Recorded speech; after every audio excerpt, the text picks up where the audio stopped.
Hi, everyone. Hi, everyone. I'm Tracey, I am Carol. and we are my Outlander Purgatory. .com. We're like already drinking before we Can't, even say what we're drinking. It's that can't kind wait. of a night. Cavett gets the job done. Really? Carol, you have to get like a new I don't know. Dude, you have to, a little variation. Well, Variation is the spice of life, you it know. was an unopened bottle, but and it's getting like Is that warm. the same bottle? You No, haven't polished that sucker off in un, like 3 weeks? unopened bottle. Oh. Well, I am going back to some Chardonnay. I have some J. Lore. J-Lo? I was in J. Lo Do you Chardonnay. have J-Lo Chardonnay? No, it's J. Lore, and I think, if I am not mistaken, that I may have been to this winery, although maybe not because it's in Monterey. But I don't know. It's good. Some Chardonnay. It's oaky Chardy. Okay, Shardy, and forgive me because I am in Tom's office this evening. Oh, why the change in venue? We have relatives. My daughter is making her communion tomorrow, guys. Confirmation. And we have relatives in town, and they just got here. God bless them for sitting in traffic at the Garden State Art Center. Luke Bryan is playing. It was Big name. They were crawling. They weren't Big even moving. Name. So is it Brian or Bryant? Brian. So Brian. they are in the other room, just got here. I never see them. And I was like, hi, gotta go. So here I am in Tom's. Again. Yeah. I'm going to I should turn the computer because there are some Scottish figurines in here. Yeah. I have my mother-in-law in the other room whose father was from Paisley and grew up with that accent in the house every day of her life. God, how so awesome lucky. Is that? She's how so awesome. Lucky. Yes, she read Outlander like 5 million years ago. Did she read the whole series? She doesn't really remember. Like, does she want to be on the video? I know, right? No, I guarantee you no. Does Tom want to be on the video? Let's get that out of the way. Well, they're in there having some cocktails, so cross your fingers. Because this was an episode that, and I have much to say about this episode, but all I kept thinking was, Tom Stark is this episode. And in case you didn't get that, I'll say it again. Yes. He was. I tried to talk to him like 3 different times, and he wouldn't even look at me, let alone say anything. That was like serious man TV. That was like, I can't even come close to. I can't think of anything else that would come close to that for Tom. That was some. Oh my God! All right, I won't say it. I'm halfway through the episode already, so let's get to it. Squirrel. All right, we ready to go? Yes. All righty. So it is episode 209. Je suis prêt. Look, I said it good. Right? Yeah. Tracy and I used to be like, Je suis prest. J Swiss Prest? J Suis Prest? What's that? The writer is Matthew Roberts. I'm going to give him the slow clap right now. And the director is Philip John. I kept wondering, like, is that Philip John like, like Leah Michelle, where like he has a real last name, but he just doesn't want to use it? Oh, like, they all do that. I know. I don't know. Okay. So we get our Easter egg, which is a puddle. Back in the present. A puddle. Cars going by, and I don't know if you're like this. But I was incredibly excited, which is making me realize I really like the present day stuff. Like, I really like it because I saw that and I was like, oh, we're going to see present day again. I really, really did too. And we just need to get there. I can't. Know. But you knew that it wasn't like cars. It was more like tanks or something. So, and come on, you sort of knew like that this episode was going to be more about like getting into the battle stuff and whatnot. So. Right. But do you ever, like, while you're watching and it's not like the book, do you ever like find yourself immediately starting to go like, this isn't in the book? And then being like, I like it. Oh, well, that's my first, when I see something that's not in the book, my first inclination, and I mean, I did it with the Leary stuff last week too, is, okay, let's see where this is going to go. Right. Because I welcome stuff that's not in the book. You know, I have to say, like, I think if it was a straight adaptation, yes, there are moments we all want to see. We all want to see, you know, what I can't even think of, whatever. Like, there are the book moments that we want to have. Yeah. Like, it's funny. Like, we answered some questions for Laura from Hypable, and you know, one of them was about like your least favorite part of the episode, and I was like, anything having to do with Leary. But at the same time, I was watching our video from last week, and I was like, I kind of liked it. So it's like I'm cracking up because on the one hand, I was like, the Leary stuff, but on the other hand, I didn't hate watching it. I mean, just to revisit that a little bit, because I have thought a lot something about to it this say. week. Yes. All right, we'll revisit it. It's good. It's cool. I liked the idea of her coming back. I actually really dug that. I thought it was a great idea. And look, putting in any of the Scotland people, you know, when it's not dictated by the book, fabulous. My problem was the way it was executed. My problem, and I think I said this to Laura when I responded to her, is it wasn't so much seeing Leary, it was the fact that the storyline she was given was so like Stupid. out of character and stupid. Like, what if Leary was given the task as a character of playing a more significant role in resolving the conflict between Jamie and Lovett?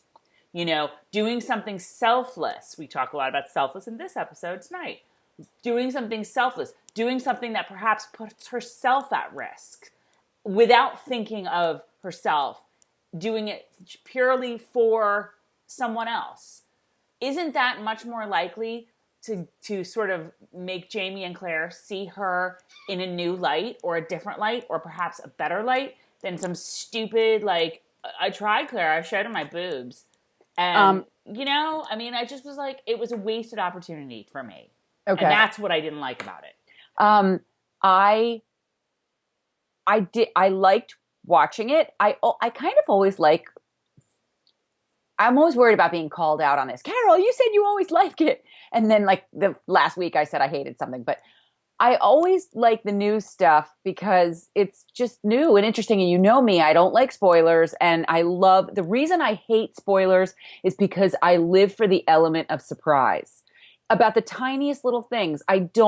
Another thing is that I don't want to get off track while I'm watching. I want to be surprised and I don't want to be thinking, is it coming? Is it coming? Is it coming? You know what I mean? Mm-hmm. So having said that, I have to say I didn't mind watching it.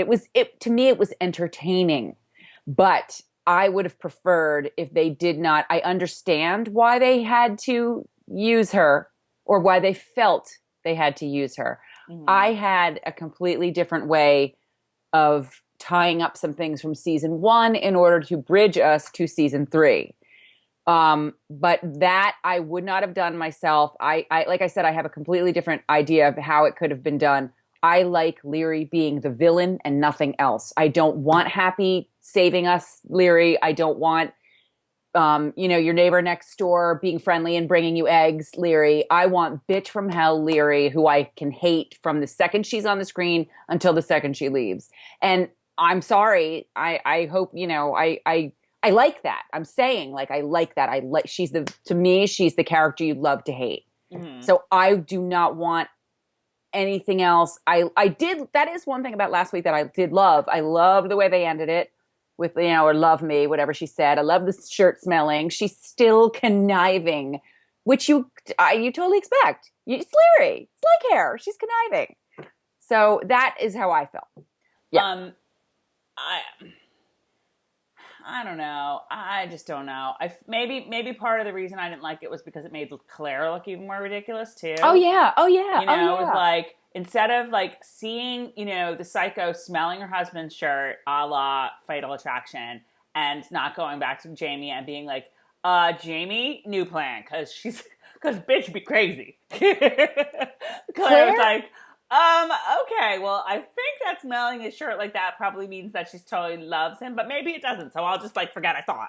Leary, what are you doing? She's smelling his friggin' shirt. What do you think she's doing? It was. Well, I have to say, Claire, I'm seeing a totally different Claire. That's one thing that Claire never would have done that shit. I'm sorry, she wouldn't have. But that's book Claire, and book Claire is not TV Claire. So that's that. Let's continue. All right. Well, the one thing I want to say is that I feel like Ralph Macchio in this shirt. Like I feel like Outsiders, Ralph Macchio. Oh, maybe it is Outsiders. Yeah, no. I'm thinking Karate Kid, and it's not. Does anyone have a pack of Luckies? Because I'm gonna roll them up tonight. No. That's oh my God, what's his name in Outsiders? It's not Pony Boy. Who? Johnny. Oh, you do it for Johnny. You do it for Johnny. It's right. You don't get hurt. So she's gotta get those socials, man. Do it for Johnny. Stay gold, Pony Boy. Stay gold. Stupid Johnny. We'll do it for Johnny. Oh, that's terrible. I should not do. No, I would say everybody needs to go and look up on Diana's Facebook page. She posted a really interesting description of what went down with that episode. And one thing that didn't happen that was supposed to was that, as written, Mrs. Fitz was supposed to be at, I forget that, Bewley Castle. So it wasn't like just Leary tagged along in the rumble seat. Mrs. Fitz brought her, and Mrs. Fitz was supposed to be there as well. That would have made a lot more sense. Brokered the peace between Claire and Leary, which made a bajillion times more sense. But, and here's why... I want no peace. I want no peace. Here's what happened. The two actresses were not available on the same day. You had Mrs. Fitz available on these 2 days, and you had Leary available on these 2 days. And they couldn't get him in the same room, and so out the door went Mrs. Fitz. What were they doing? It's that easy. And here's the other thing that I have to say. What were they doing? What? I know, right? Come on, Mrs. Fitz. What's more important than being an Outlander? Like, come on. You're not guest starring on Downton Abbey. I know that. Yeah, they couldn't make their schedules work. Oh, no, never mind. But you know what? Here's the other thing. And because the fandom and everyone was just up in arms over this whole thing. And I'm going to say right off the bat, was it one of the better episodes of Outlander that I have seen? No. Does it rank near the bottom in my eyes? In some ways, nearer the bottom, sure. But, nobody bats 1,000 in whatever they do. I mean, any sort of the only TV show that I can say batted, close to 1,000 was Breaking Bad. Right, but I can't hold it against people if they don't want to see Leary.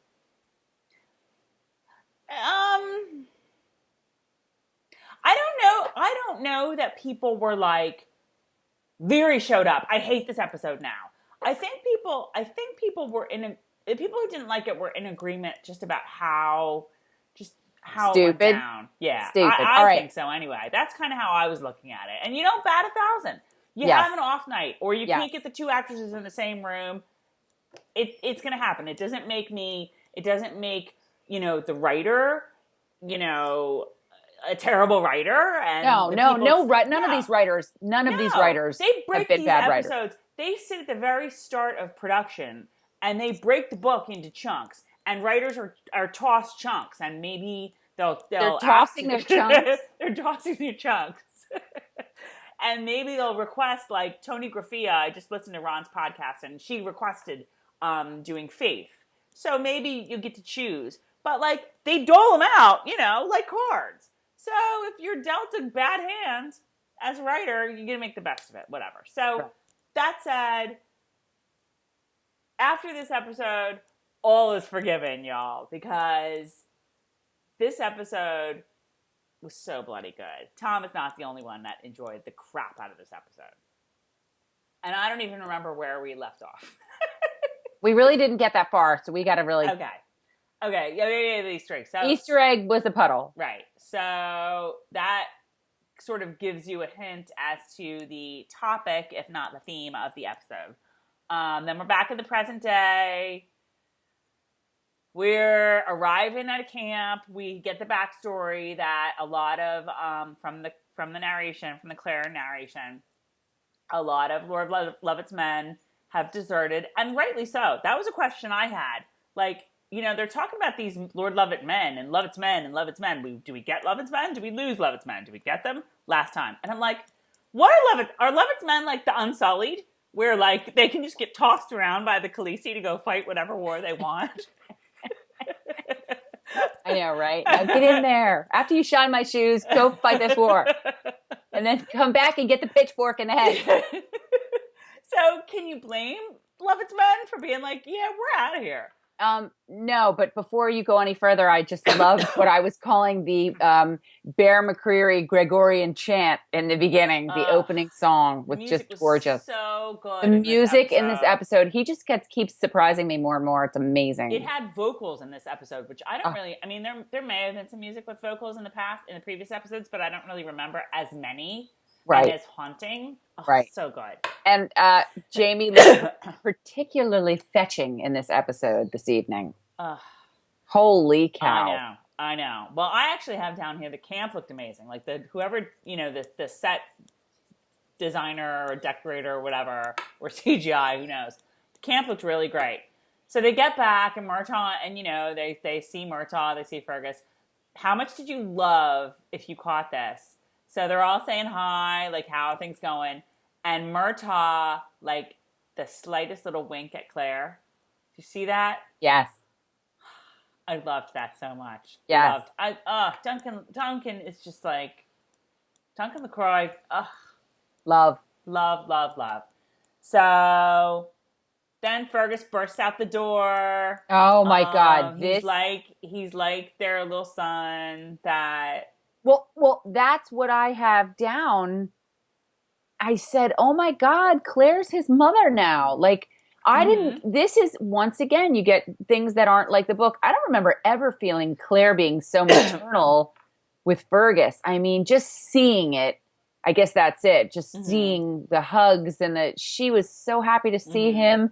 I needed that. Like, I really felt like I needed that, and I got it, and it made me feel really good. And he was happy you can just see he adores all the Fergus stuff thus far. All the Fergus stuff has been straight out of my imagination. Straight off the page and into your TV screen. Just like my TV. Right. Like, boom, boom, boom, jumps right in the TV. Right, agreed. So, okay. So everyone's happy. Everyone's back. It's all cool. Jamie and Claire, I put down, I'm not sure where they got like a little house and a cottage, but I got the sense throughout the episode that they're on the move. They're not like encamped in one place. So I don't know, maybe I'm wrong. Because they seem to be in different, they seem to have different houses or be staying in different places. Yeah. Jamie and Claire would always have like the good house because Jamie's in charge now. Well, it's funny because Tom and I were like, weren't they like in the woods in the book? Okay. So then Angus and Rupert, and honestly, my eyes Tears. welled up. Yes. I have Angus and Rupert, all in caps, in shouty caps. I have Angus and Rupert crying already. Do you have 5 exclamation points after them? Because I do. I have 2 after Rupert and 3 after already. I was in tears. I was excuse me. Eyes got teary. And we're 5 minutes in, and I was like, we're 5 minutes in, and I'm already crying. It was just, when you were talking about comfy chairs last week, it was a big old, like, Barca lounger. Right. Comfy, like... Yeah, we got our slipper this time. Yep. We got our slipper. And our smoking jackets. And our most comfortable jammies. And our snifters of brandy. And our bowl of popcorn. On the veranda? Mm-hmm. It was just so great. When Angus, oh my God, who follows us on Twitter now. Independently. Sometimes I like jump on you because like he texted me that like, oh, he's following us. So I immediately like go on, follow him, like his stuff. This is so. He said he's new. So he made a comment about being new and feeling really welcomed and stuff. I don't remember was I at work when I saw this? Was that before or after Captain Simcoe from Turn liked and retweeted my tweet? I think it was before. You guys, Tracy's getting me with this Twitter stuff. I was always like, ew, Twitter, whatever. Captain frickin' Simcoe liked and tweeted my tweet. That I that was really cool. That was very cool to just, I think maybe it was like Sunday morning. I don't know. But I have to say that we're followed by some people on the show. I only know, if you were like, where were you when XYZ followed you? I can only tell you that it was Graham McTavish, who I remember being followed by him, and I was in an apple orchard picking apples. So it was the fall. What are you doing on Twitter when you're picking apples? No, I just had you because I get like notifications of like, so and so this, so and so, and I get notifications. I turn all that stuff off or my battery dies. For Twitter, I do. Isn't that weird? Like I'll always remember where I was when Graham McTavish followed me on Twitter. I see a T-shirt in your future. Okay. Anyway, Angus was so funny. Like you give Claire a bus, whatever. Oh, so funny, so great, so. Great, and Willie's in America. Okay. Yes. Now, I wrote down, and again, one of the reasons. Oh, I hate going back to last week. One of the reasons I hated how the Leary stuff was executed was that it was just so sitcom-y and stupid funny. This was funny. This is how you do funny on Outlander, ladies and gentlemen. When they're all like, but then Willie. And you're like, oh, shit. Willie? What happened? Because they're believable. Okay? And they're like, the poor lad, he got himself married. She's doing the accent. I can't do the accent. I can't do a Scottish accent at all. And you're just like, aw. But like the fact is like it was grounded in reality. They really felt that way. It wasn't that they were like, he got himself married. But just in the realness of it came the humor. And I laughed my ass off at that. I thought it was hilarious. The fake out, as I called it down here. Yeah.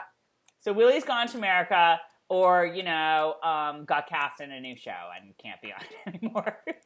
One or the other. Maybe he got cast in a new show in America. Somebody research that and tell us in the comments. What? I said, somebody research that and tell us in the comments. What's good, because really I just broke into Neil Diamond, so we need to keep Jamie's so happy to see Dougal at first. Well, Jamie is happy. Claire's not. Claire is giving Dougal the stink eye. I have Tom is man crushing all the hell over Dougal right now about his awesome power speech about Jamie being his son as they fight for Scotland. He was so good in this episode too. I loved that. Throw the mic. It was awesome. He was so great. Yeah, the whole it was like your son, my wee lad taking his first steps or whatever, and Jamie's like, okay, and Claire's like, Claire was not happy at all. No.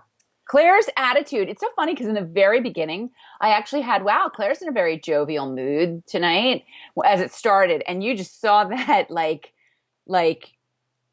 anger start festering and not anger, but just like upset. Mm. And her mood went from yay to nay. And that's interesting that I wonder if seeing Dougal put her in a place where, well, I mean, we'll talk about this obviously pretty soon, but where all these memories and this PTSD stuff started happening. Had she not seen Google? I was going to say Google. Had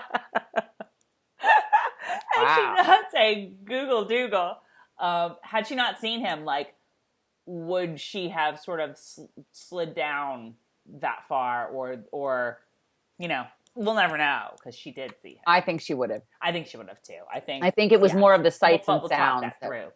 Yeah. So Jamie and Dougal, they're like, okay, we got to train these soldiers, and they put their second in command, or what do they call the sergeant? The sergeant. They're Louis Gossett Jr. from An Officer and a Gentleman. They put him right the hell in charge, and he starts getting all up in everybody's faces, who, Murtaugh? Now, every time I say understand, I want the whole group to say, yes, sir, understand. Yes, sir! Understand! Yes, sir! Yeah. Yeah, and I have his "Move Your Ass" during the bagpipes. Pretty much sounded like the father, and So I Married an Axe Murderer. Which I still have never seen. You would be in hysterics right now if you. There were more times in the episode. Every time Murtaugh was like yelling, like, I was like, "We've got paper down!" Like I'm gonna find you that video. You're gonna watch it. I don't even have a paper down. I just kept thinking of Officer and a Gentleman, or just like every like Stripes, like I've never seen Private Benjamin, but they probably have that character. It's like every single movie that involves like army recruits, there's like the dude who's yells at them and is their platoon leader or whatever. Right. So now they're bringing in all these guys who I have are accountants and vacuum cleaner salesmen. The Crofters. And Jamie's all, these guys are accountants and vacuum cleaner salesmen. And then I have, here comes the Eclipse training camp. Murtaugh equals Jasper. Here we go. Murtaugh was pretty much Jasper in that. He's gonna get them all. He's gonna get all those wolves fighting like vampires. Changing to stone as you never lose focus. I wish I could hear that song in my head. I can't like sing it at all. How's it go? Come on. like because all I have is dun, dun, dun. That's the wrong song, isn't it? All right. So anyway, so he's all up in their faces, and then this leads to the very first memory that Claire has. She thinks back to World War II. I forget exactly. Like she just sort of sees some faces. I think it doesn't. It's very brief at first. I'm trying to think if this is the first part where no, it's not quite yet. Because I have about her seeing Angus spitting out his food. That's a little bit later, but I think she has like a quick flash. She's a quick little flash. While Murtaugh... Which you know what? I loved that because I thought this is really, on the one hand, I'm starting to miss like, tough as nails Claire, who would never even dream of stopping for 2 seconds to think sadly upon anything. Mm-hmm. But at the same time, this is like real. And I'm thinking to myself, just hearing those noises and seeing what she's seeing. And absolutely, it makes sense. My God. She would do that. Should we talk about this more in depth right now? We could. Well, I'm thinking we should get a little further into the flashbacks. Okay. Let's do. So she's hearing a little thing here and there. She sees Fergus playing field hockey. Yeah. Which I didn't know that. Well, why doesn't Claire want Fergus to play field hockey? I mean, hurling. Tom says it's hurling. But isn't that more like what do they do on the ice? Curling. He says and this that's is with brooms. Okay, he has a hurling stick around here somewhere. He says this is hurling. Go find the hurling stick. Well, I don't know. I haven't seen it in a long time. It should be in here too. This is his. It wasn't what you just moved before, and you were like, "What is this?" And then you moved it. No, that was my mother-in-law's cane. Oh, you could have pretended that was a hurling stick. I could text the girl and see if she could tell him to come in here. Keep talking. Okay, so they're curling, they're hurling, they're field hockeying, whatever. And that's where Claire gets like a little image of like the guys playing baseball. And she's like, no, I ain't gonna deal with this. And so she pulls Fergus away to go fetch some water from the well or whatever. Yes. So then we get our first training montage with some kick-ass music, again with vocals in it that were like so great. I just heard the song. Tiki tiki. What was that? That scene with Jasper.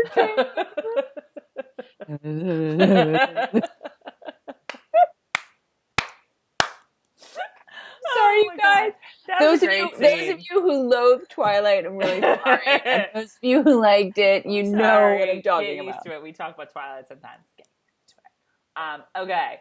So, yes, training montage is great. The guys suck. Murtaugh's like, ugh. Jamie's like, ugh. Dougal's like, ugh. That's like they ride this way. They ride this way. But despite all that, Dougal decides, like, okay, Jamie, it's time to, like, move these guys out so that we can catch up to Charlie. Let's go. Because you got to be quick to get a seat at the table at Charlie's, table. Mark me, Jamie. You got to be quick. And Jamie's like, yeah, no. Because, like, if we were to move out now, they're going to get themselves killed. So, no, we're not doing that.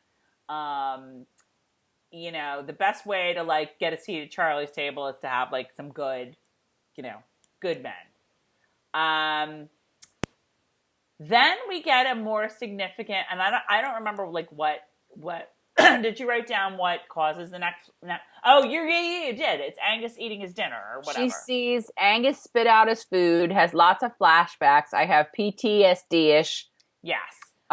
First the Germans yelling when Murtaugh was yelling, and then eating shitty food. Yes, I think the Germans yelling when Murtaugh was yelling was the first one. But this was the more extended one, where the first thing I noticed right away is the origin of Jesus H. Roosevelt Christ. Because it's one of the American soldiers that says it. Which may be where Claire heard it for the first time, although I don't know how I missed that, but I missed that. Oh, yeah. He's like, Jesus H. Roosevelt Christ's food sucks. And she's like, did I miss that? And so she sits down and she, like, talks to the soldiers, and one is from Alabama. Yes. And one is from the Bronx. They've never had blood pudding before. I have to say, though, I have asked that question. If blood pudding is sausage, then what is pudding? And she's like, it's pudding. And I was like, thanks, Claire. I always wondered that. Yeah, I don't really understand why they call it pudding. Like real pudding or sausage pudding? It's not black pudding. It's not. It's not black pudding or blood pudding. Either, I think. Well, I mean, I guess it's pudding in that, like, it's a lot of. Have you had it? No, because I don't like sausage. Ew, it's more like scrapple. It's not. I don't like any of those processed meats. I had to try it though. I was like, when in Rome, man. No, I guess it's because, like, it's a lot of bits of stuff chopped up together and mixed up, which is sort of like. It's blood. It's like blood. Oh God, my mother-in-law. She's right in the next room. She knows all this stuff. You should bring her in. Oh my God, I really want to. Would she talk about blood pudding? If you want to pause, I'll go ask her really quick what it is. It's literally like, it's like blood and sheep. Well, Claire told us it's sausage. More or less. He says no. She texted back and said he says no, because I was like, tell Daddy if he wants to come and say a few words. Oh, wow. Oh, well. He's got his family over. Yeah. Although he can bring his mother in. But what about the hurling stick? We might have to, Carol and I are going to see each other tomorrow, which this is really confusing, and it's almost like time traveling, because by the time you are watching this video, it will have been 2 days ago that we will have seen each other. It's almost like time traveling. So if I were to say this now and say we might Periscope with Patsy, with Pats R, you watching this video will have missed it, because it will have happened 2 days prior. I hope you guys didn't miss us Periscoping yesterday. It's happening tomorrow. And you know what's funny? They all understand that. You know what's funny?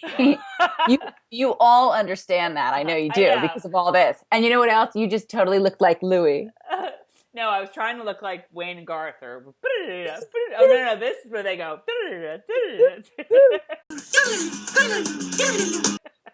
Oh, I'm still having flashbacks of Garth with that. Was it Garth? Oh, Which yeah, one? yeah.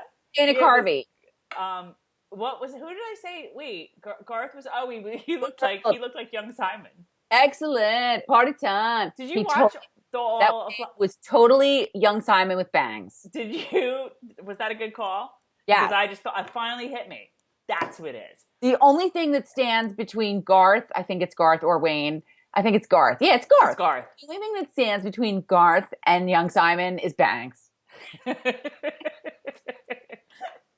wonder if we'll see young Simon back, actually, because he went off. He went off to get the Unsullied back, but I don't know whether we'll see him again.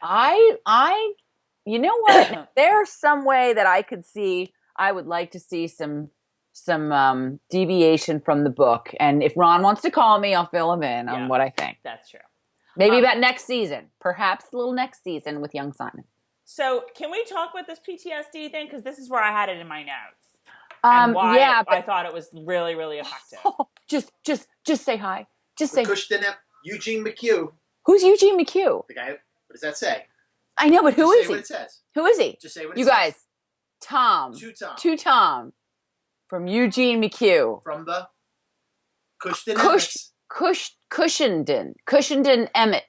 Emmets. You guys, come here just for a second. Can you see this? You guys, look. I'm not. Yes, please, come on. Tom, your public needs you. Oh, hang on. Can I take he can't hear you. Can I take this out, or am I going to mess up the video? Try it. No, I don't think so. Try it and have it be quiet? No. Well, you'll be quiet. Okay, say that again. Tom, yeah, the public needs you. Chop. I really liked this last episode. I thought it was great, and I liked Claire too. And I kind of felt bad that she had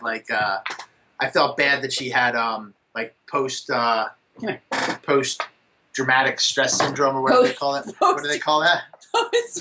Post traumatic stress disorder. Just for a second. I'm going to unplug too, because then you're going to hear me over there, I think. Can you hear me? Hi, Tom. Hi.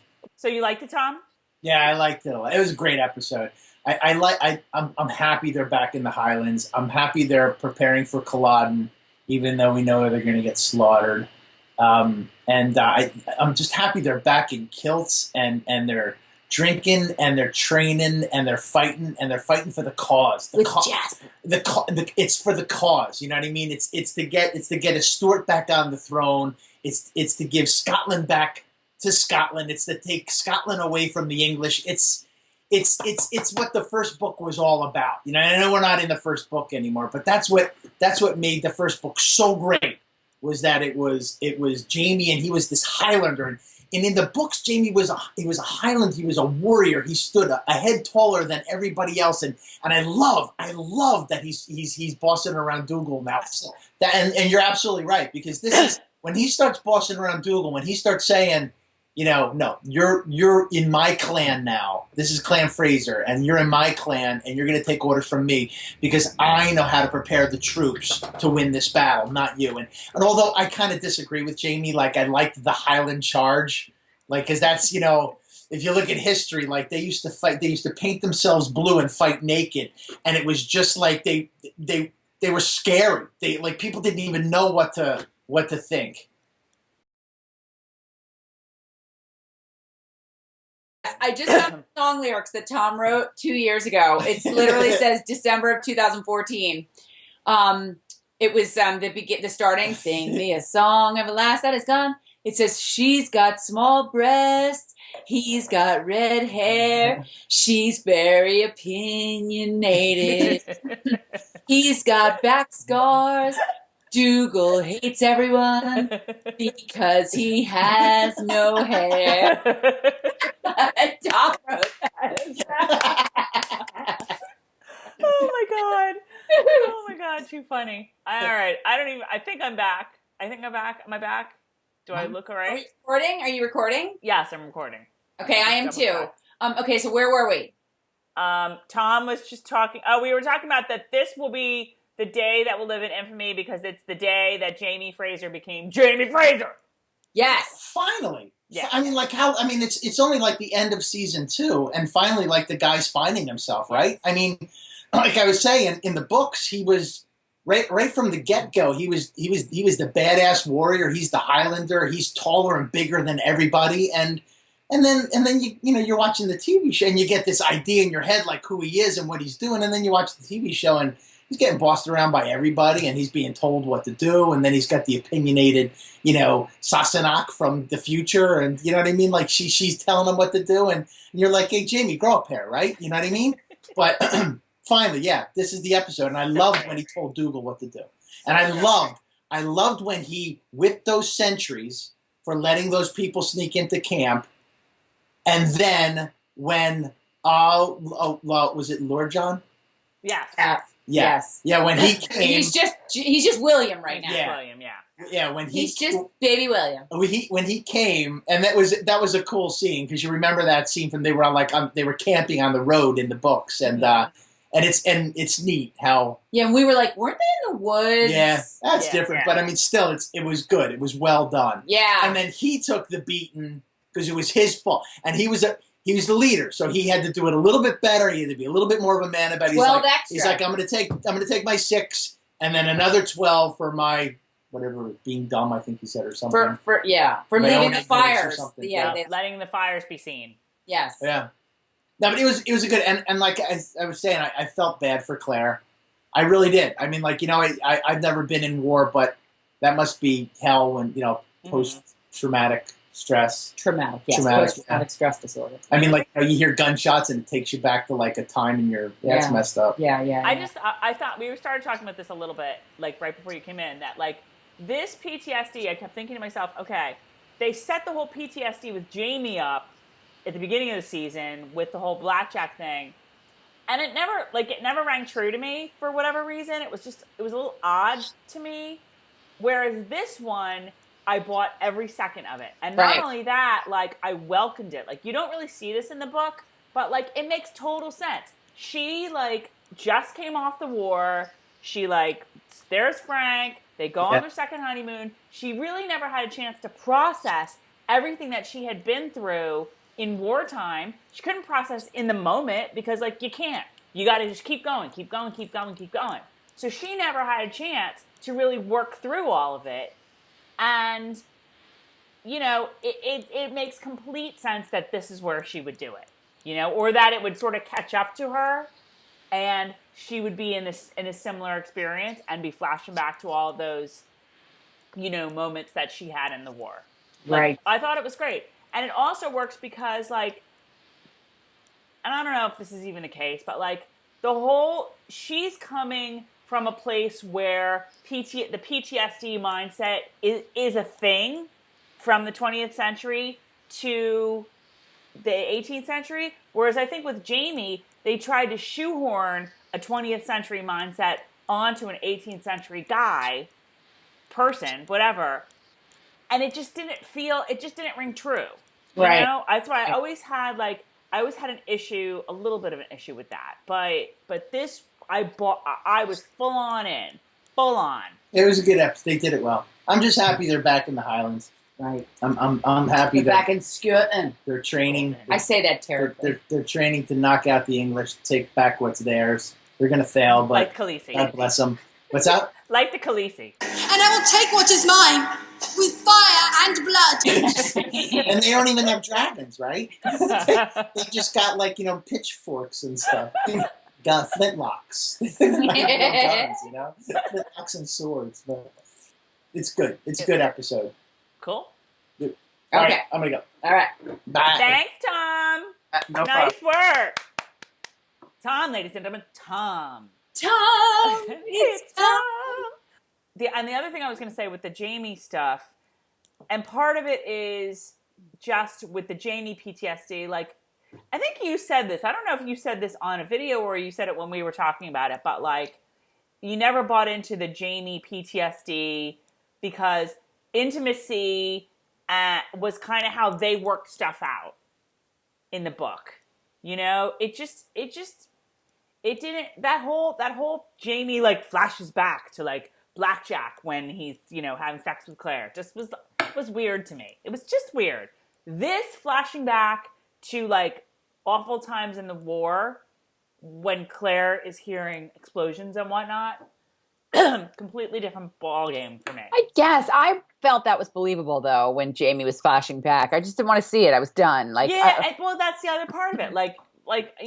Call me shallow, but I didn't want that.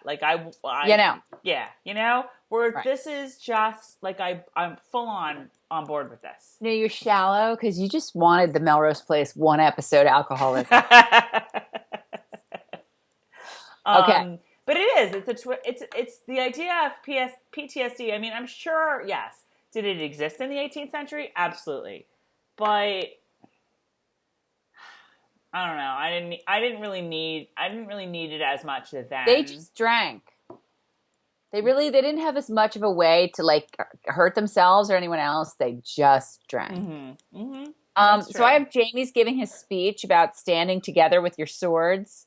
And Dougal, I can't believe we didn't talk about this when Tom was in here. Because when this happened, I was like, Tom is going to like lose his mind. When Dougal came like, wait, hang on now. Did I go too far? No, but I do want to say, no, I know where you are. Jamie, like, you know. Because Jamie already gave Dougal a hard time and was like, listen, here's how we're going to do it. Well, no, that's where maybe you did. Because what I loved, after the little Claire thing, and there were a couple instances where Jamie was like, don't worry, Claire, I'll be all right, whatever. Yeah, but I'll take care of you. But at this point, I'm already starting to get, like, you know, what, like, this is where my brain was having a hard time balancing out, like, between the book and the show, because I was like, who is this woman? Like, if this was Claire, I have written down, like, enough Claire being all brooding and nervous. Like, she would tell them to get up, put on their big boy pants, and get to it. You know what I mean? But yeah. but that's book Claire and this is TV Claire, two totally different things. There's more reality in the TV show. You're seeing it. You're not reading it and conjuring up things in your mind. There's not that whimsical book thing happening. Mm-hmm. They have to work with like reality here. So I totally get it. I get it too, and I don't know why it just worked for me. It worked for me in a way that the Jamie PTSD stuff didn't necessarily work for. I don't know why. Right, and we talked about that. Yeah. And then no. Well, I want to say because you were talking about Jamie like talking to the troops and stuff. I absolutely adored that speech that he gave to the troops because you could see like when he was like trying to like act like one of them and be like, yeah, you know, we're all just Highlanders, whatever. And, you know, I just he relates to them first. Right. I know when I went to France, I thought it was really cool how they all like marched all good and like they were all shiny and like great and whatever until they started shooting people. And I was like, holy shit, they gonna kill me. That whole monologue was great, and it was like the first glimmer of like, oh, this is a Jamie I can be on board with. Jamie's getting his man on. Mm-hmm, mm-hmm. But Dougal coming running shirtless in Charge. A kilt. That was the fabulous Highland too. Charge was so. To me, that was beyond the price of admission. All is forgiven for anything leading up. What is this, episode 9? Yes. I was like, I can die a happy woman now. Now that I have seen Dougal Mackenzie come running at me in a kilt and nothing else. And that has nothing to do with, ooh, Dougal. No, that's what we're expecting. And I'm sorry. You know what? Call me shallow. If that's too Braveheart, I'm sorry, but that's what I wanted to see. Would you have felt the same if it was Angus? Yes. And that's my point. And as Tom said, you know, I need to really Google this and do some more research on this. But as far as I know, the Highlanders used to like fight naked. They would take those kilts and toss them because it freaked people out. It freaked out the enemy. All these crazy ass painted naked guys running at us. You know what I mean? I don't care if it's Angus or Dougal or Jamie or what. Then when that happened, I was like, it was great. It was really effective. But you know, I think once they then later brought out the guns and the ammo, you were kind of like, oh, this is probably why they can't do that. Okay. Oh, there's guns and ammo. Oh, okay. Yeah. Okay. So all right, then there's that. But that's and then Jamie tells Dougal off. That's where Jamie's like to Dougal, like, yeah, you know what? If you're gonna like be in Clan Fraser, you're gonna listen to me, or you can like hit the pavement running. in your kilt. Excuse me. And your I blue sort of, makeup. yeah, I sort of forgot about that. I'm like, oh, this is Clan Fraser, dude. Mhm. You need to back it up. Yup. Because Like Jamie's in charge, and Jamie, I loved like taking any possible thing I can away from Jamie and his speech to Dougal and how he's acting. Anytime you see anyone in any kind of a leadership role, managerial, you know what I mean? I will take anything out of it that I possibly can. Loved it. Loved it. Now, I almost wondered if I noticed that Dougal was not always wearing a kilt. And I wondered if that was why it was, because it was Clan Fraser. And he's not a Fraser, so his tartan would be like Mackenzie tartan, and maybe that was, I don't know. Right. And Jamie never pledged his troth. No, his fealty. No, I don't think he was pledging troth. I think he was pledging his fealty. Is that when they get married? Yeah. Yes. Look at me. I look like Wendy Williams. Okay.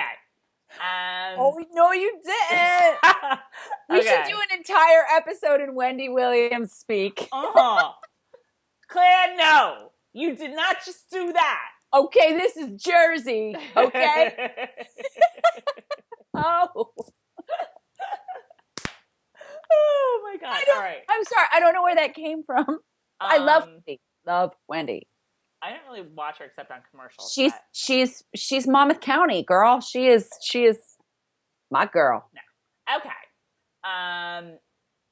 So then we get a Dougal Claire chat. Did we ever? Tom probably watched this and was like, okay, I don't hate Claire anymore now. I'm just scared of her.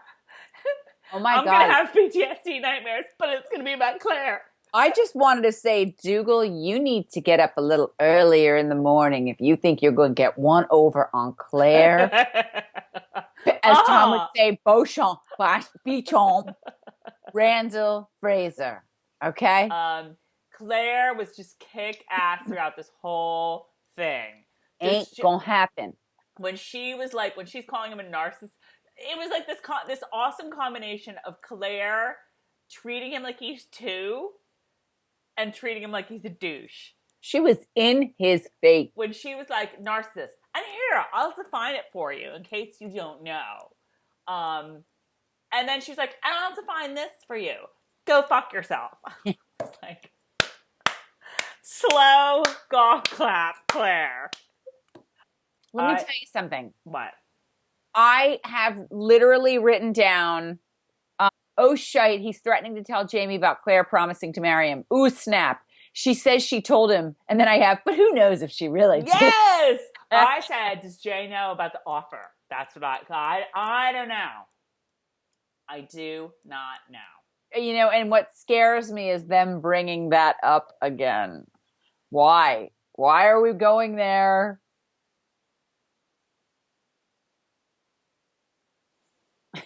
I'm dying to say a spoiler. I don't know. Is it a real pain in the ass? Like spoiler? I'm going to have to cut this video 3 weeks to Sunday anyway, because I've had to start and stop about 17 times because do you know what I would like to tell to go fuck itself? My internet connection. Yes. So let's keep going. I right. do agree. I do believe Dougal when he says, yeah, I'm a narcissist, but I am doing this. Oh, yes. I do love Scotland. Yes. Hey, if he was that much of a narcissist, he'd still be sitting back in his warm castle with ladies everywhere, doing his thing, spending money, eating a lot. He would not be out there doing what he's doing. And you know, it was so great because you felt kind of bad for both of them. You know, you obviously felt bad for Claire because Dougal was such a douche to her, but like that was about Claire. If Claire had taken Jamie's dirk and chopped off every one of Dougal's fingers and tied him something and made him have a slow death, it would have hurt less than saying you are in this for yourself and you could give a shit about Scotland. Right. That was the worst thing, the most hurtful thing you could possibly say to Dougal Mackenzie ever. Right. Ever. Right. And that it was just like one great like dialogue series after the next this episode. Right. God. Right. So next she is the Angus and the Trenchfoot. I just have they moved on to the sword fighting and then they bring in the guns. And I was like, where'd they get all these guns? Like the money. Oh, Mark me's money? Do you know, I can't make fun of you because I thought the same thing. Tracey, it scares me. It scares me because I went, wow, this is a lot of ammo. Like, well, even the ammo. I mean, the ladies, I'm sure, make the musket balls and stuff, but like muskets cost money. And the muskets, and I'm like, where are they getting all this? And then I went, oh, Mark me. Did I have to have a little bit of a refill here. Oh, I don't have more. Mine's already hot. Oh God. So is mine. It's gross. There's nothing worse than hot white wine. I know, it's so gross. Wait. No, it's like lukewarm. Okay. No, I mean, do they have Mark Me's money? Like, did Mark Me cut Jamie a check before he left? Well, yeah, all that all that business with the comte. I don't know. I guess that's and like the wine that happens sales. Off the page. Oh, good point, though. Well, I mean, that's sort of Jared's money, though, isn't it?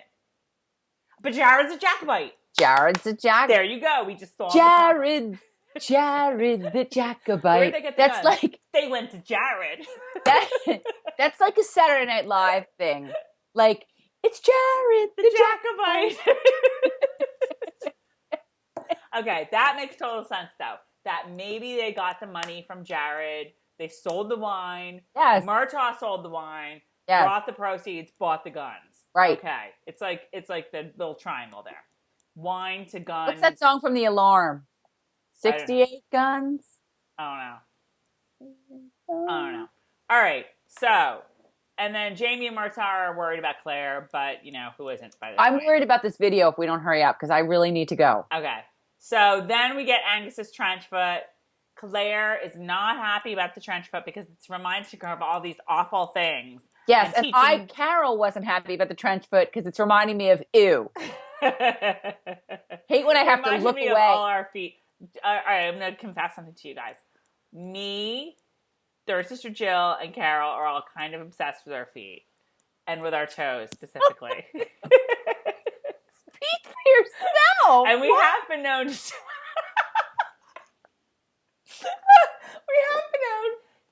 as we were getting pedicures in different locations, to text each other pictures of our toes. Oh, we've done that. Yes, we have. Yeah, well. Okay.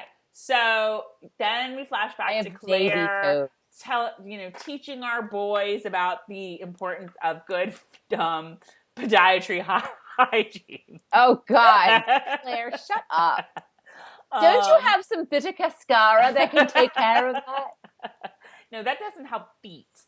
Angus needs to wash and dry his socks. I'm thinking Angus's feet would just be wretched and disgusting, yeah, even like, without the trench foot. foot. How could you stand it anyway? Because they must itch. Ugh.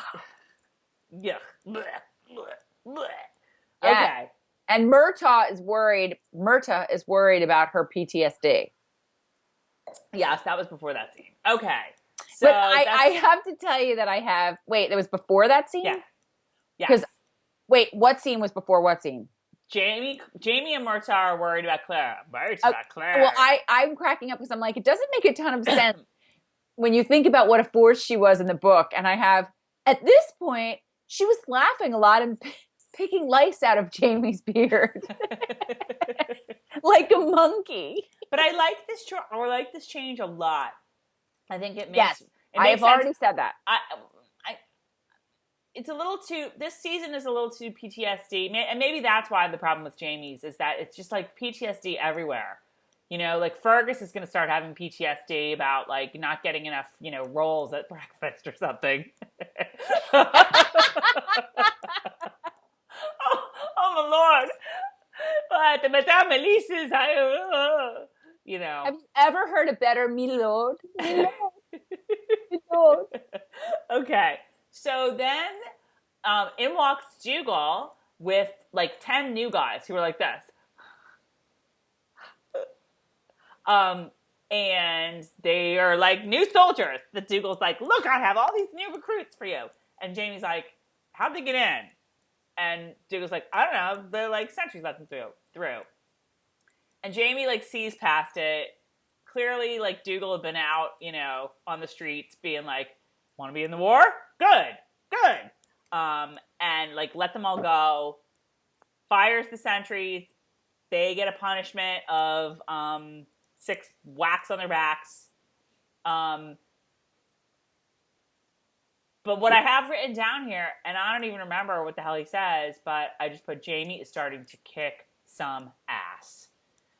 I don't know if it was the sentries came in and he was just like, get me some water, please. Sorry. I don't even know, but Jamie was just like all over this, and I was loving every second of it. So I'm looking for my notes while you're talking. Why did Dougal get demoted to being a sentry? Because I forget. Because he's a pain in the ass. But what did they do wrong? Because they just weren't listening to him, I guess. That by trying to recruit people that clearly weren't soldiers, or disagreeing with Jamie or something. But they get demoted. They get demoted to sentries. I think Jamie understands, thank you, the delicateness of the situation and realizes that maybe Dougal's tactics aren't exactly... The Frasers don't abide by those think someone tactics. else wants to say hello, but I'm not sure. Just getting my iPad. Do you want to wave? No, not really. Okay. Hello, Internet. Bye, Internet. I think that Jamie, I guess, is realizing, listen, we're doing it my way. And Jamie's not all, we're doing it my way. Jamie's like, this is what's going to work. I've seen some different things. And if you want to get these guys and get them to care, and you can't just come charging out in your nakedness. I think he was more not like we're doing it my way, but I am the leader of Clan Fraser. Right. And so we're doing it the way of the leader of Clan Fraser. We're doing the Clan Fraser way. I'm impressed. Well, do you think that part of it is him trying to do it maybe a different way than they're used to? Because of what Claire knows. And he's thinking, well, the way that Dougal would have done it, didn't work. So now I have to try a different tactic? No, here's what I think.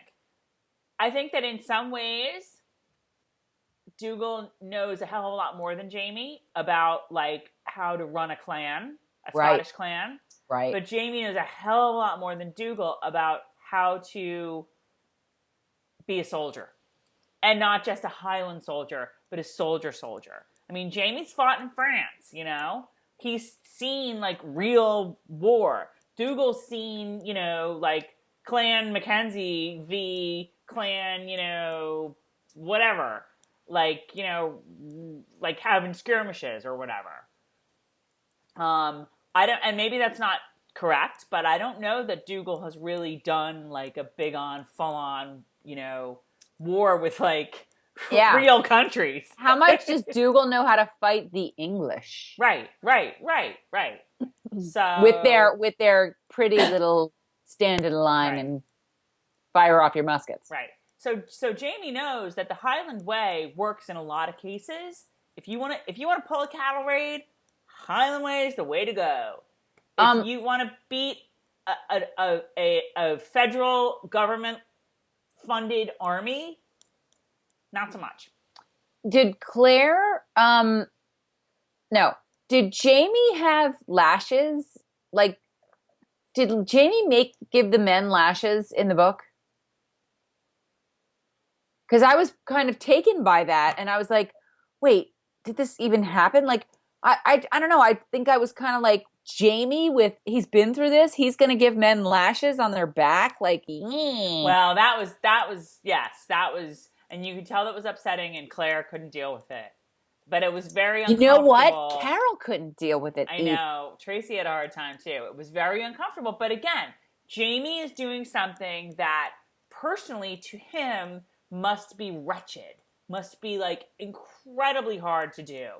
But as General Fraser or Commander Fraser or whoever he's supposed to be, whatever. He's got to do it. He's got to do it. Got to do it. Just like we got to move along with this video. So Claire has the panic attack and remembering being in a car accident. I have next. The gunshots freak her out once they get the guns. Yes. So she flashes back to she's with Alabama and Bronx, and you knew what happened with the two of them, right? D-Day, when D-Day happened, like there's just a whole mess of soldiers everywhere. They all get mixed up. They all get separated from their companies, and they end up wherever they end up. Right. So you got these two Americans who ended up in a British camp, and Claire and whoever is her driver were like, "We'll find your unit. We'll just drive around at night," which I guess was what is sort of the smart thing to do. In the middle of I guess they're in France at this point. If it was just D-Day, right? But yeah, I don't know. I don't know my Normandy history that much to know how many Germans were around or whatever. But I can't imagine that there wouldn't be safer ways to transport the soldiers, or just bunk with the Brits for a while. But whatever. So they're looking for the camp. They get ambushed. Alabama's lying out on the road somewhere, and Claire, in a recurring theme, is like, "We've got to help him! We've got to help him!" And Bronx is like, "Oh my God." I'm just going to be one in a long list of men that goes, "Oh my God, shut up, Claire." But he ends up trying to sneak out, gets mowed down. They find her. It's very traumatic. I was surprised Tom wasn't like, "See, once again, it's Claire's fault. Someone dies and it's Claire's fault." But it's very interesting that all this stuff happened to her and we don't know it yet because, again, she hasn't processed it yet. She hasn't needed or allowed herself to think about it or had to think about it. And she was stuck in that ditch just like a dragonfly in amber. Oh. Ooh. Loved that. I loved that. I love that. Okay, so next. Oh, can I add one little thing? I loved how in the flashbacks, at the very end of the flashback, you heard Jamie's voice, but you saw the soldiers say "Mon Dieu" or whatever he says. It was cool. Is that what people were all up in arms thinking that Claire was going to be in a car accident with Jamie and Blackjack or something? No, you didn't hear about this? This was the beginning of, they had written, I don't remember what episode, but there was in the script, there was I forget if it was Jamie or Claire was having the dream. It must have been Claire, because how would Jamie have this dream? That she was riding in a car in the present, in the 1940s, with Frank, Jamie, maybe just Frank and Jamie, I don't know. But Jamie was in the future. And I don't even know what happened in this dream. In the future. He was in the future. But they cut it or they didn't film it or whatever. And I'm glad, because you know what?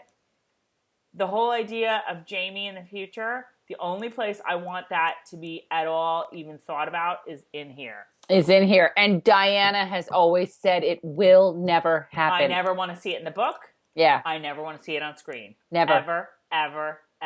That will be, for Tracey, a jump the shark moment. Yes. In every sense of the word. If Jamie Fraser ever is shown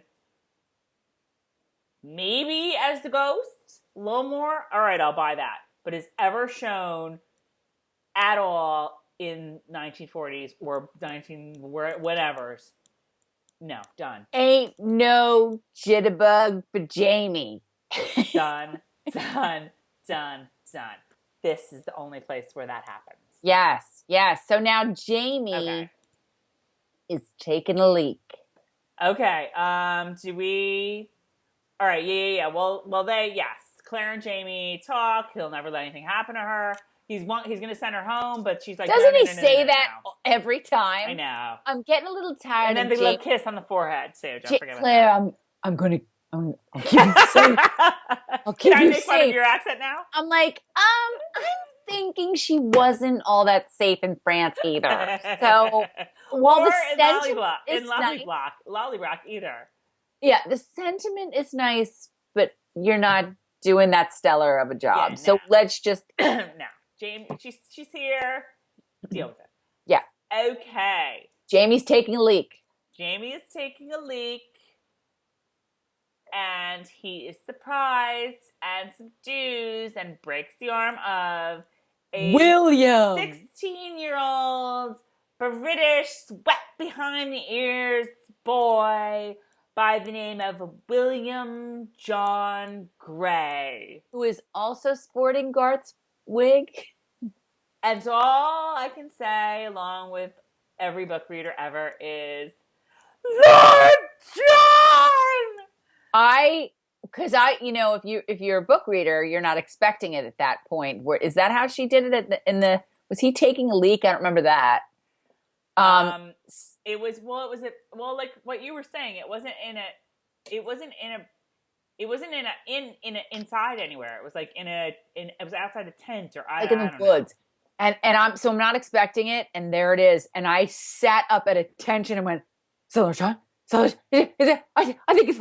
I mean, I don't want to talk about Lord John like as Lord right. I don't think it's a surprise to know that he will show up again later in the series, and he becomes a very important character in the series. Right. That's all I will say. Right.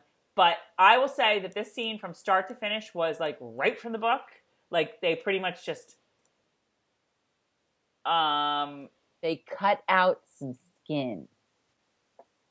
Oh, yeah. Which I set up and I went, how are they going to do it? How are they going to do it? Because I remember blogging about that. And I was kind of mad that he would do that to her. Mm-hmm. I was kind of like, you know what? No, like, that's not fair after everything you guys have both been through. Right. To then use her in that capacity. So I loved the way they did it in the show. I thought it was perfect. She just did her. It was just like pretending to attack her.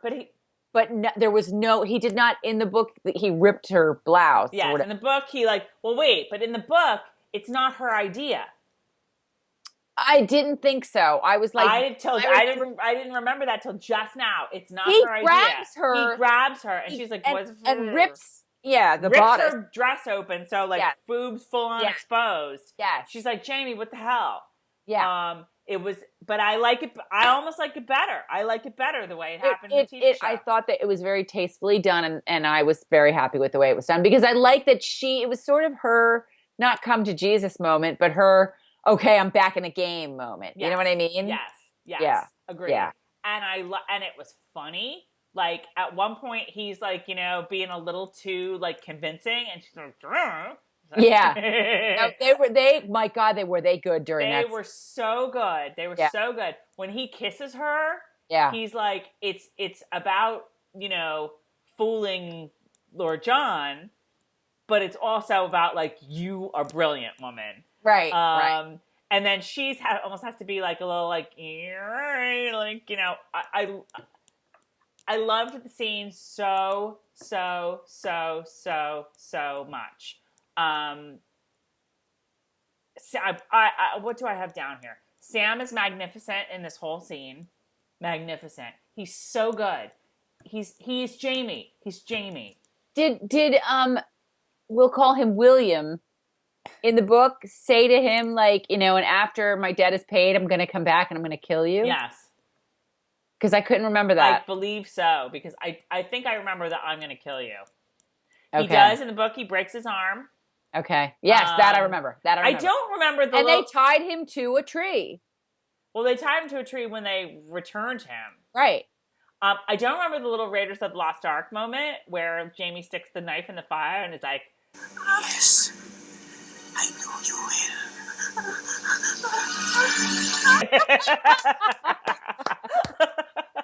Yeah, I don't remember that either. I don't remember that part so much. But and the fake, like I just put down here, fake out scene. Oh my God, the best part.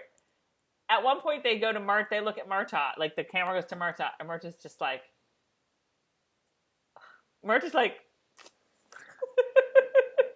whole scene. I need to watch it again. So I watched it twice already, and I can watch it a million more times. I watched it and I took notes because remember you were like, take really good notes. I really didn't get to enjoy it because I was taking notes and stuff because I was afraid I wasn't, I knew I wasn't going to get to watch it again before tonight. And that scene was just so spectacular. I just wanted to jump through the TV screen. It was so great. It was so perfection. Lord John was great.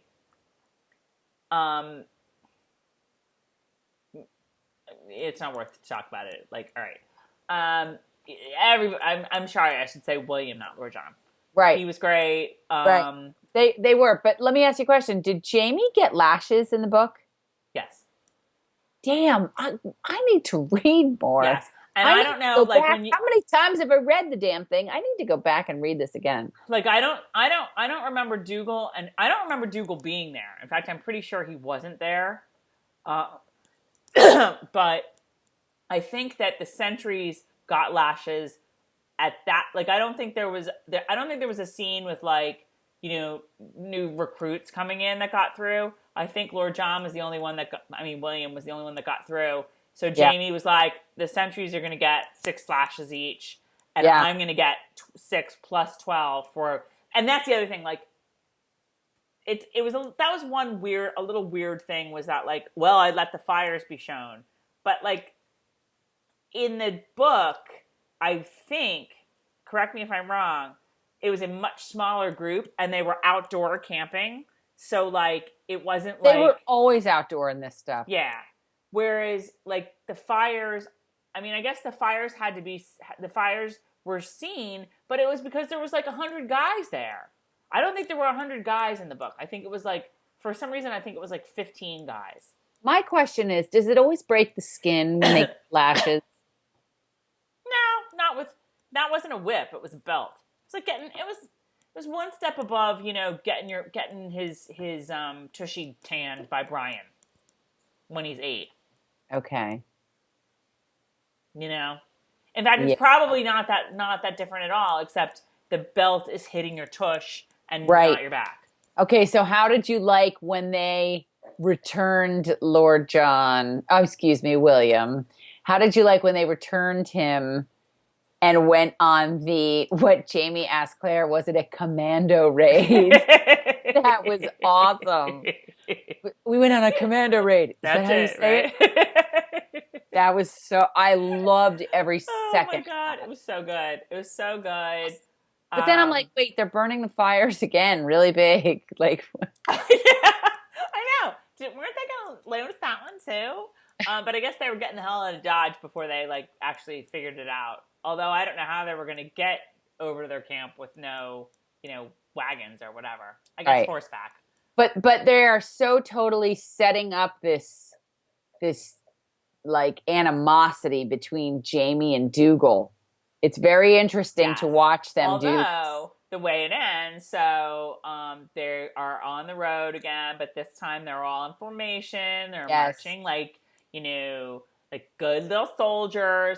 But Jamie gives Dougal sort of like the nod to go and be the one to announce their arrival to Chuck. Right. So he's sort of... So Dougal's like, yay, I get to do it. I know, right? Were you a little disappointed that... And not like I wanted to see anything like, intense or whatever, but like, I really thought Jamie was going to get home from that raid and be all... Well, yeah, I've already started to think, you're so just me, because I was thinking the same thing. I was thinking, oh. And he said something about washing, but I think he just meant his face. Right. And I was thinking, okay, if this isn't going to happen now, I think that... It's building. They are purposely building. Yes, agreed. Yeah. I think they want America to have a set of blue ones.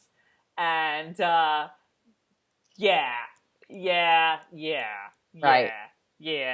Enough Claire, like, greeting him, like, in her and ship. The forehead kisses. Yeah. No forehead kisses. No, thank you. I get you, though. I get you. The pressure's building. Yes. Put it that Much way. like foreplay. So we go out, we arrive at the Chuck camp, and Oh, mock me. mock me. I don't know. I think our mark me account may increase a little bit next week. Yes. What do you think? Yeah, I think so. I think we have to get at least one more mark me. Oh, I would think so too. That was, I think that was, again, I think I told you I was starting to listen to all the podcasts, and I'm almost through the Ron Moore ones. And it did sound like the mark me's were kind of that they just thought it was funny and they just kept putting them in. God. It's the best part of the season. I know. Season's not even over yet. Now, did Diana write 11? She wrote 11, and I think I know what it's going to be. Just based on everything that's happened so far and everything that hasn't happened yet and everything that will happen. Well, I would have thought it would have been blah, blah, blah. But I'm like, if that happens in 11, what's happening in 12 and 13? Well, we can talk about that a little bit. You want to talk about it from the last minute? Let's do that right now because I gotta go. Well, we have to a couple of other newsy things that we didn't talk about. Number one, top story that I think was just today, 2 more seasons. Carol, yes. We're going to be doing this for 2 more years. I'm developing narcolepsy as I sit here. Somebody had a meme that I saw somewhere that was just so funny. And it was like that moment when you realize your cat hurting for 2 more years. I hope my hair looks better in seasons 3 and 4. Yeah. I was just like, oh, but I'm exhausted now. Tracey, how are we going to do this? It's all going to be good. It's only going to get bigger and better. We have big plans for this, you guys. Hey, let me tell you we will something. when we make them. We only have 3 more left. 10, 11, 12, 13. 4 more Four left. more left. 4 more left. 4 more left. I seriously am knocking wood. I really was concerned about getting this far. I think we have it down to a science now. We really do. The only other thing is I just heard this. I think Karen Henry posted it. No Outlander the week of 4th of July. Smart move, guys, because Memorial Day was really hard, okay? I thought it was going to be done. So now we have to go one week past. 1 more week past. So the finale will be July 9th, something like that. Okay, so we're going to say goodbye to everyone here and then talk spoilers for 2 seconds when this is gone. So goodbye to everyone who's leaving us. Goodbye. Goodbye. Sheldon, take it. Excuse me. Spoiler alert. Okay. What were you going to say, spoiler-eyes? Which part? I don't know. We're just, it's you, me, and the book reader. So go. First of all, this is going back to something stupid. Not stupid, but inconsequential. But I was like, oh, Willie's in America. Oh. Seeing Willie again. You know what I mean? I thought, that's interesting. And there was something else about America that I was thinking, oh, maybe we're going to see this person again too. But I can't remember who that was. Keyless? No. Somebody from this episode. There was something in this episode that I thought, oh, maybe they're going to carry that one over. I was trying to figure out if the actor who played Lord John or William, we would see him as Lord John next season. But he looked really young. Yeah, no. He looked really young. I think they're going to have to recast that. Yes. And it's also breaking my heart that we'll never see that little Fergus after. Well, we'll see him. I guess we will see him next season. Can I just talk to you a little bit about, I think maybe we're not going to see him as much because I think that the cave, the Dunbonnet stuff next season, 1 episode.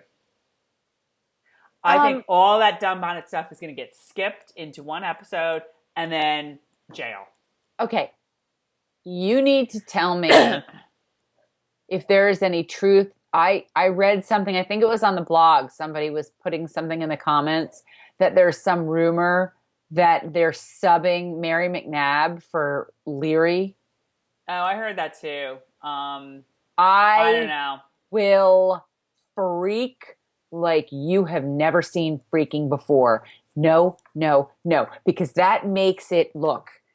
He married her because he didn't know what her story was, and he needed a wife and she needed a husband and he wanted some love. And I didn't throw my book across the room. I didn't have a problem with Jamie for marrying her. I was down with Jamie marrying her because I was like, he doesn't know any better and Claire's never coming back and he needs some affection and love. So I was okay with that because he didn't know any better. But if you're going to tell me that they're going to hook up in that cave and then he's going to go marry, no, there's too much Leary in my life. I need somebody to get rid of some of all this now Leary. that Leary's all forgiven and stuff. Oh, hell no. She's not forgiven with me. Ain't gonna happen. I am sorry. I am just, ugh. I know what I was going to say. I was going to say my guess for how they're going to break this down. I think Diana's episode is Sandringham. I think Diana's episode is because they have to resolve. We have to see Blackjack again. They have to resolve. Oh my God! They have to resolve Alex and Mary. Didn't that happen in France? No, it happens in Scotland. Where? We will see Alex on his deathbed. Where? I don't know. Like They're Edinburgh like somewhere. In a hotel or something. Like Edinburgh somewhere. I don't know. Because next week is going to be, how do you say it? Preston Pans or press. I don't know how you say it. I'm shaking my head yes, meaning I know what you're talking about. That's going to be next week. I don't know how you say it. That's going to be next week. I think next week, and you better, I'm telling you spoilers, people. Next week might be Rupert's last week. Well, maybe it's not. But maybe it's Lafayette Rupert, bitches! Why do we have to get rid of anyone at this point? I don't know. They've been just comic relief through the whole thing anyway. Bring them to America. But I mean, let's face it. Coming to America. If we stick to the book, it's probably the last time we see Angus too. So there's no. I think Rupert's done. Well, I think Rupert's done. But anyway, wait. So that's wait. No. I get to say something and reply. Considering the very small amount of book stickage that's been going on lately, who knows? Maybe they'll be hanging out at NC. Where are they going to? I mean, okay. Again, listen to Sheldon. Dougal's not going to be around for very much longer. So how do you know? Dougal is not going to be around for very much longer. I refuse to believe that. I completely believe it. The only person that I see possibly being allowed to live is Murtaugh. That's it. Oh my God! You're saying Dougal, and I'm thinking Murtaugh. No, I think Murtaugh. Oh, Dougal's gone. Murtaugh may take. I mean, Murtaugh and what's his name from prison? Whose name I totally can't remember. That marries Jocasta.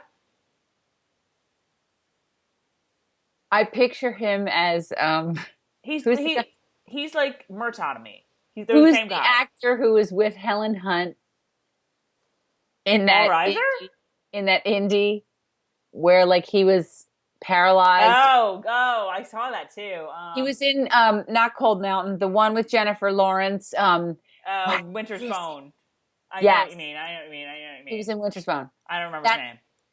Wait a minute though. Hang on. You're going too fast for me. All right. You were saying Dougal, and I was like, yeah, but I'm thinking Murtaugh. But now I'm thinking Dougal, and I'm thinking, how are they going to deal with? I don't see them doing that whole weird situation with Gillis in season 3. Like, I don't see. Do you really see? Yes, I absolutely see it because that's the climax of the book. Well, I'm telling you it could be that way, but I don't necessarily know that I see her being like this creepy pedophile, whatever she is. But couldn't you see us thinking Dougal was dead, but then Dougal showing back up again with Gillis in season 3? No, I think Dougal is really most sincerely dead. He says he's not dead. I think the Comte is coming back to life before Dougal does. I think Dougal is really most sincerely dead because, again, were it not for that, they don't end up back at the Stones. Right.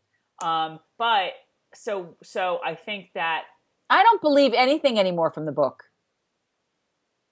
Look, that whole William Lord John scene was word for word from the book. like right out of the book. You just with little don't exceptions. know what's coming from what's. You just don't know anymore. But I think Diana's episode is going to be the whole Sandringham, not Mary McNabb, Mary, what the hell is, Hawkins? Mary Hawkins, thanks. Mary Hawkins, Alex, and Blackjack. I think that is all Diana's episode. That's my prediction. And then 12. Oh my God, what about the church? The church is next week. That's what Claire I'm saying. gets kidnapped. No, Claire No. Claire gets kidnapped by Sandringham and gets brought to Mary Hawkins's house. Or like Mary Hawkins. She goes to a church. They take her to a church. And she's like inside the church.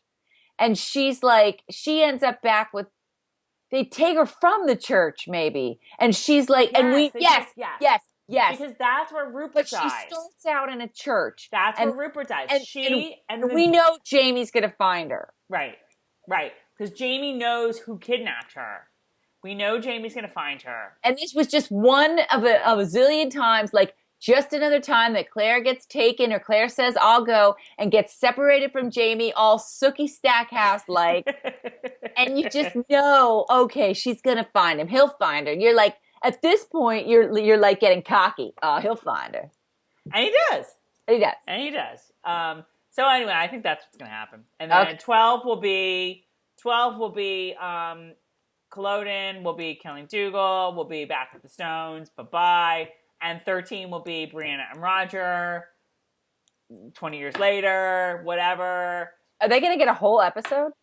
I think they'll get a good portion of an episode, yeah. I don't know. That's just my prediction.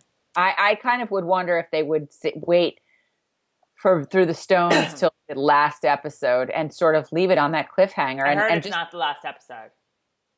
Who'd you hear? I heard Through the Stones is probably 12. What are they going to have a whole episode with no Claire? It's not going to be no Claire. It's going to be Claire and Brianna. Like in the starting, right? You see the new starting. You see Claire driving up to like, I don't think it's Lollybrock or wherever Roger lives or whatever, but it's Claire. Clearly it's the Mance. What Mance? Batman's Mance? Bruce Wayne's Mance? The Mance. Downton Abbey? It's Rogers. It's what's his name? Wakefield. So it is Wakefield. Yeah. It's the Mance. It's Wakefield's house. Yeah. So clearly Claire and Brianna, we're going to get those scenes where Claire and Brianna meet Roger, talk about the past. She's like, I want you to find these men. You don't need to find Jamie. I know he's dead already. And that's going to be the season cliffhanger is going to be like, he didn't die at Culloden. Dun, dun, dun. Oh, you're right. I like that. And then they're going to hit the ground running season 3. Yep. Right in. Mm-hmm. She's going to be like knocking on Gilas's door like the first episode of season 3. Well, no, she doesn't ever see Gilas like... Yes, they went to Gilas's house and Gilas had already left to go through the stone. No, I think they're cutting all of that. I don't think we'll see any of the Gilas... But, here, but it's what I forgot this. It's what I said last week where she's going to have to figure out that gemstones have something to do with going back. Right. Oh my God, so many things. And only 4 episodes left. All right, it's time. All right, you guys. As usual, comment on the blog. The comments have been so great. And you guys have such nice things to say. Like we love you guys. Like it makes me so happy. It just seems like every comment is always like, I love you girls. You're so funny. Yes. And like, you don't even know, you guys. It's so lovely to just read all that. It's just, I know. You have a bad day. You come home, you read the comments and you're like, oh, I just love everyone now. Yeah. We appreciate the fact that you guys get it. And watch the whole damn thing. So guys, we will see you next week. All right, you guys, comment, YouTube, Facebook, blah, blah, blah, blah, blah, blah, blah, blah, blah. And watch Turn.